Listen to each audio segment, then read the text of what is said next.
Hello, and welcome back to the latest episode of Talk Data to Me. It's your girl, Shahana, and today we're mixing two of my worlds together: AI plus animation and toddlers. Because, yes, I'm in the classroom and I'm rebooting my kids' cartoon, Wonder Crew, which has me in full teacher slash animator slash AI mode. And I'm super, super, super excited about it. So if you listen to last week's episode, I kind of touched on Wonder Crew, but today we're going to get into it. But before we do that, I am definitely going to get into some trending AI topics, some viral situations that I saw this week. And the first one is the hair straightening robot. So I'm scrolling on Instagram, doing what I normally do, and you can't really tell what's real or what's fake. And some video clips, now, the people who post on Instagram, you're supposed to say whether or not if something is AI. But people will people and will not do that. But this new device was actually debuted at the GITEX 2025 in Dubai, which I chatted about, gave a general overview of that in a couple of episodes ago. Now, what caught my attention with this particular robot was that the model had 4C hair. And if you know nothing about hair types, 4C hair is the most coiled hair to deal with. So while it's beautiful, it can be very challenging to manage, right? And so when I saw the clip on Instagram, the model had just got her hair washed and she sat under this, what looked like a hooded dryer. And when she came from under the dryer, her hair was bone straight. Bone straight. Now, here's the thing. It's not a dryer. It's not a blowout brush. It's a giant robot hood that literally swallows your whole head like a beauty tech spaceship type thing. When I say her hair was bone straight, and anybody that has 4C hair or knows someone who has 4C hair, it takes hours to straighten that type of hair, to blow it out and to straighten it is literally like a 5-hour ordeal. And this is somebody who has 4C, a mix of, 4B and 4A and 4B hair type, and it still takes me 5 hours. If I want to blow, dry, and straighten my hair, which I do not do. I just leave my hair in its natural state because I don't do 5 hours. That's just ridiculous. So it is a real prototype. It has not hit the market yet. It uses AI sensors, heat control, airflow, and automated tension plates to mimic a professional silk press. But here it is, without a stylist touching your hair. Now, this is great and terrible, and we're living in a great and terrible time. And I'm going to speak from the terrible perspective before I speak from the great perspective. Growing up, so I'm a millennial, right? So growing up, when you went to see a hairstylist, the hairstylist did everything. And you pay, obviously, for extra services like hair coloring, if you wanted to get your ends clipped and different things like that. But it was a part of a hairstylist description to wash your hair. These new girls charging to wash your hair like that's an added service.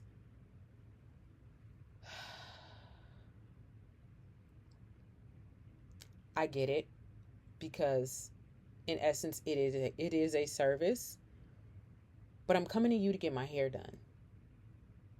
So hair washing, in my mind, and not in my mind, in my experience too, hair washing was included in your pricing. So to want to charge me extra to wash my hair as a service is wild to me.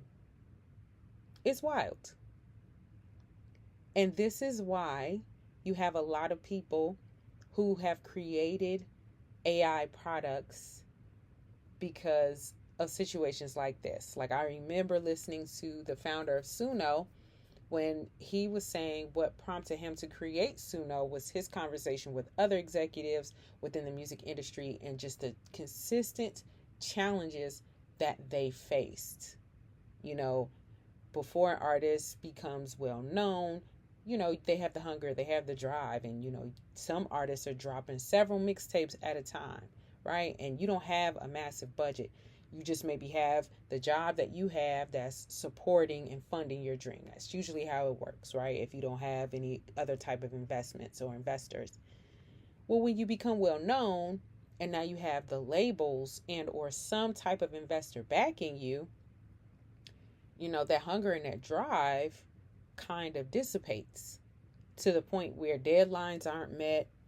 And so this created a big issue within the music industry because it's like, hey, we're investing money into this artist and they're not delivering. And when you find out why they're not delivering, oh, I don't have 12 doves. Well, you didn't have 12 doves when you was poor. So why do you need 12 doves now? So it's kind of the same sentiment with this hair robot. If you're like myself and you have 4A or 4B hair type, off rip or in the beginning, your base price is at minimum $75 to $100 if you're going to a black stylist. That's just base price. Wash, condition, and a basic style and blow dry. That doesn't even include what kind of style you want. If you want, in this case, a silk press, depending on how long your hair is, you will be charged an extra price. And most black women or women with 4A through 4C hair type, our hair is really long. Like, my hair is coiled, but my hair comes way beyond my shoulders. And this is why I just wear it in braids and keep it curly, because I already know I'm looking at like $150, $200 when I go to the salon if I want to get it straightened. So on the one hand, I'm super excited for this hairdryer because all I would have to do is pay one time. And it sucks because it's like, well, this is putting hairstylists out of work. Well, yeah, it is. It is. It really is. And that's the sucky part. And that's the part that is kind of where AI loses, because you lose that human touch, right? When when I was younger, people would tell me, when I was looking much younger, when I was trying to find a hairdresser, they say you want to find a hairdresser with the magic hands or the miracle hands, that when they touch your hair, no matter what kind of style they do. And that's the other thing, this new era hairstylists, you can only do one style. Like, this is beyond me. What are they teaching y'all in hair school? Like, ugh, girl, don't get me started. So that's my spiel on how I feel about this hooded dryer. And I would be lying if I said I wasn't looking forward to it. We all know I'm pro AI over in these parts. I am in whatever. I'm not going to say that. I am pro AI. I am very much pro AI. I'm very much looking forward to things like this to hit the market. I don't think, again, it will fully do away with hairstylists. Like I said, it's not even in market yet, but I think everything will be gradual. But when it happens, it will be consistently, gradually happening. You'll see products consistently rolling out. So it's not in stores. You can't buy it. They are testing it as a future salon service. So that does make sense to still have it as a separate service. Um, and it's part of the new wave of autonomous beauty tech, Dubai said. Robots doing your hair, why not? I mean, the worst that can happen is that it can glitch out and you can die with this hood on your head. But I mean, whatever, live on the edge. I'm not saying trust the robot, but I am saying the results are just disrespectfully smooth. Like the way that her hair was straight, and she wasn't sitting under this dryer for hours, which is, as you can hear, it is blowing my mind. Now, speaking of tech doing the most, let's talk animation, because kids animation is going through its own transformation right now, and Wonder Crew fits right into what is trending. So I'm gonna say I had the idea to create a children's cartoon back in 2020, and the biggest inhibitor to me creating the cartoon was the animation aspect. I am not an animator by trade. Um, I'm like, I can do the music aspects, I can do the scripting aspect, and what I can't do, I can fill in the holes and figure it out. But I can't do the visual aspect. Then I tried to pick it up again, I think in like, what was this, 2023? And I used Canva to create a 2D cartoon. It took me 3 weeks to create one episode. And I'm like, this is not sustainable. It's not sustainable at all. So, with Dark Night of the Soul, currently on my YouTube channel, you can watch that right now. I saw that I was able to do animation when I was testing out the software for Dark Night of the Soul. And I was just like, oh my God, I can do the cartoon. But then got caught up with everything else. And I just, let me put a pin in it. And so, one of the biggest shifts in the animation world right now is that independent creators like myself, sitting at home with a laptop, we can make story-driven children's animation using AI. And that's what I was so excited about. But I'm just like, I'm waiting for the right time to redo it. So tools like Runway, which is what I used for Dark Night of the Soul, what I largely use for Dark Night of the Soul, between Runway and I definitely use VO3 and Higgsfield. Kyber, I don't know if I'm pronouncing that right. I use that to make my trailer, and I loved the cinematic real effects. All of them are making it possible to produce these beautiful, soft, safe, children-friendly visuals without hiring a full animation studio, which will run you thousands of dollars. And here's the kicker. Studios are now openly talking about using AI pipelines to speed up their content. So this isn't a trend, it's actually becoming a new standard. So the other thing is, something that's becoming a really big thing within animation is routine and SEO learning shows. So the second trend is the rise of preschool shows that focus on daily routines and social emotional learning. So stuff like how to put on your coat, how to get dressed, how to recognize your feelings, how to transition from one activity to another. Parents want SEO, teachers want SEO, and studios are investing in shows that teach real life skills instead of just entertainment. Which leads me to Wonder Crew, because it actually has both. So, as a parent, I did use ABC Mouse for all of my kids, and they loved it. I loved it. I thought it was great.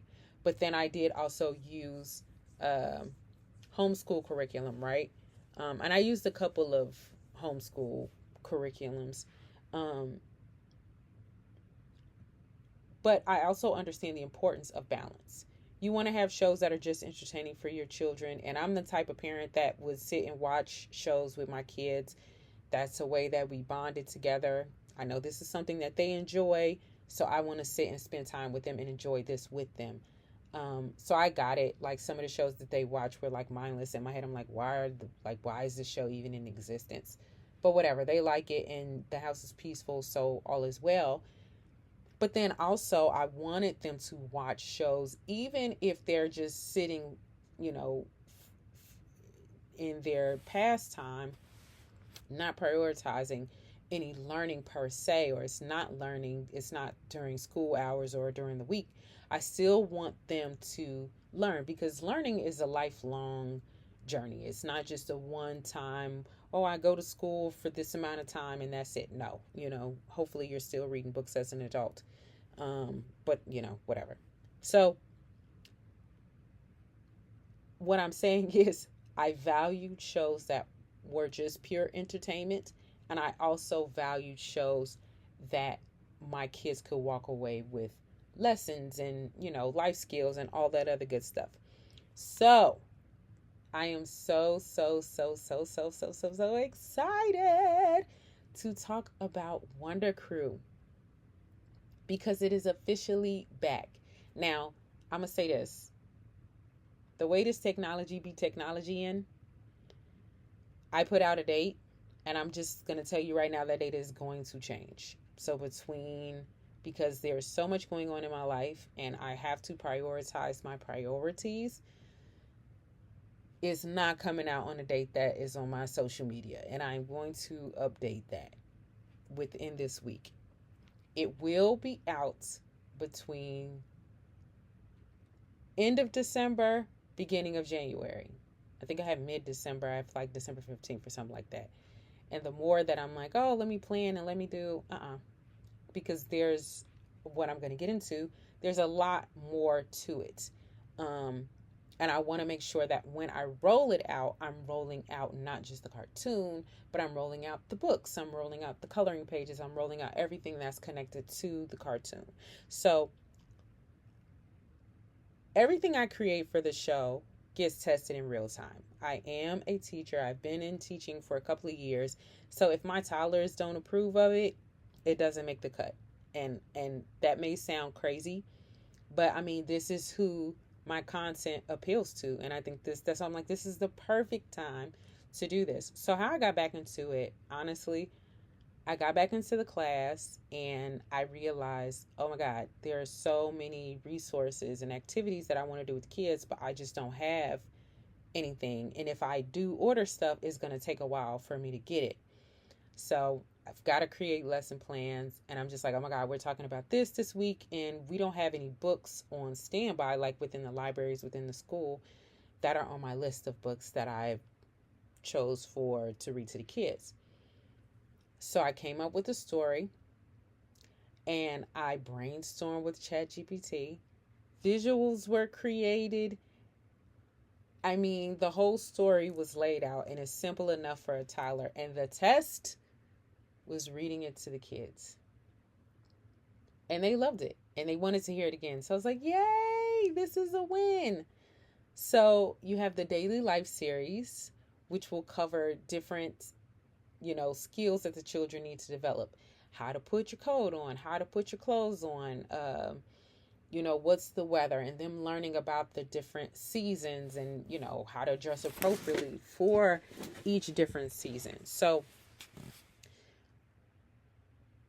the update with the Wonder Crew is that instead of there being like shapes and like inanimate objects as the main character, I've chosen to go with 4 beautiful black children.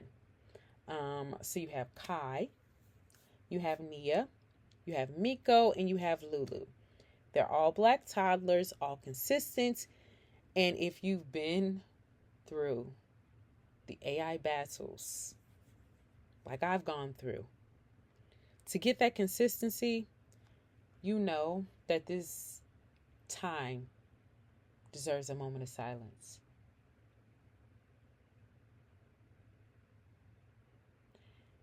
There have been some instances where I've been just like in this beautiful flow of creating, and I'm creating stuff for the cartoon, and I'm not getting what I want, and I'm describing thoroughly, and I'm saying this is what this character should have on, and I'm just not getting that. I've literally just had to walk away, close my laptop, and just walk away because, man, Frustrated is not even a word.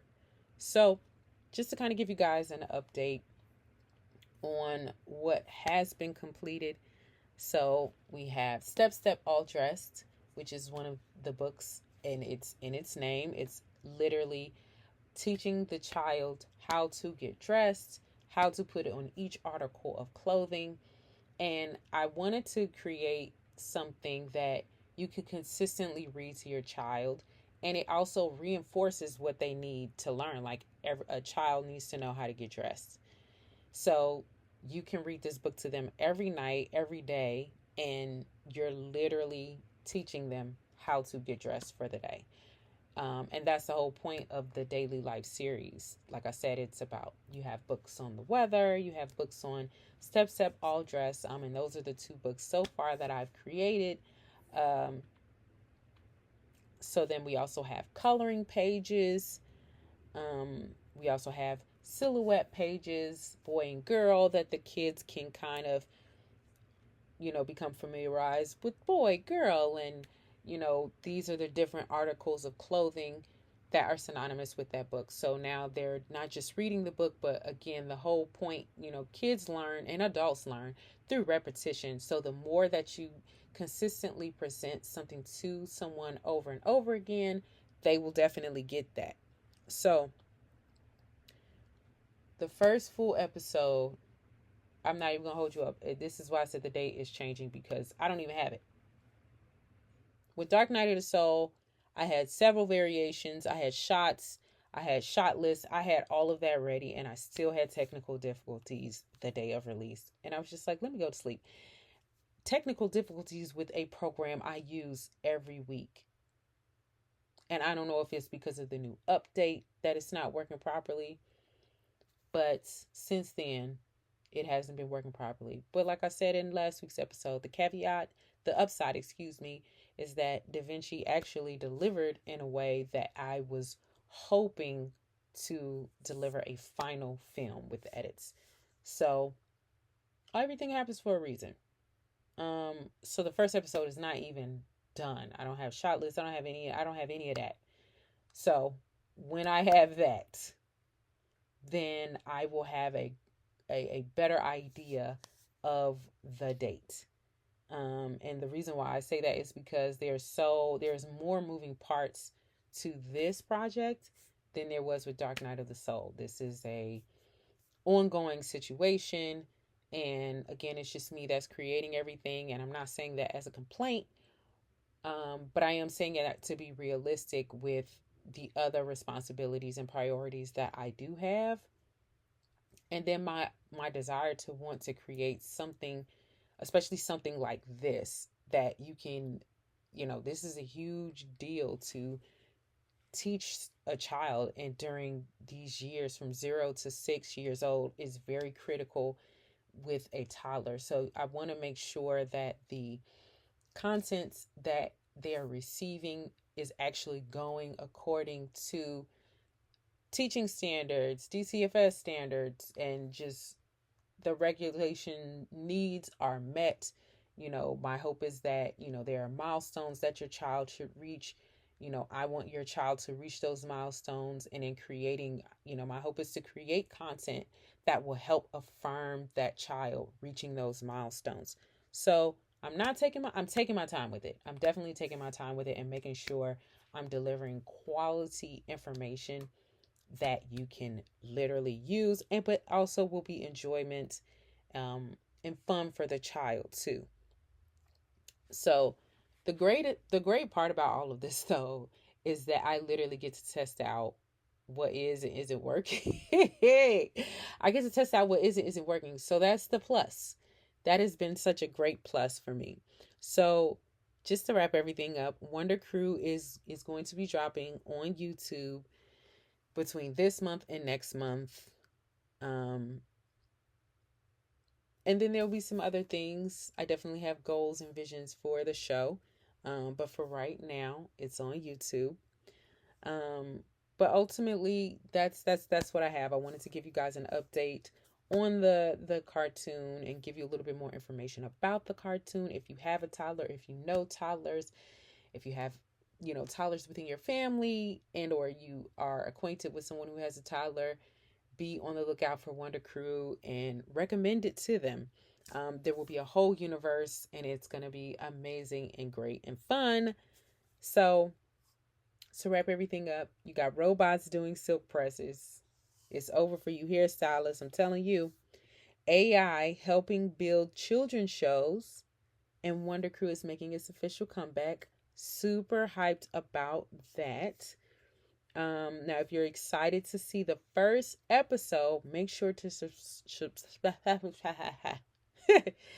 tongue tied. Make sure to subscribe, and that if you're not already, share this and comment Wonder Crew to let me know that you're excited, because I'm excited. And stay tuned. I hope that you've had a chance to watch Dark Night of the Soul.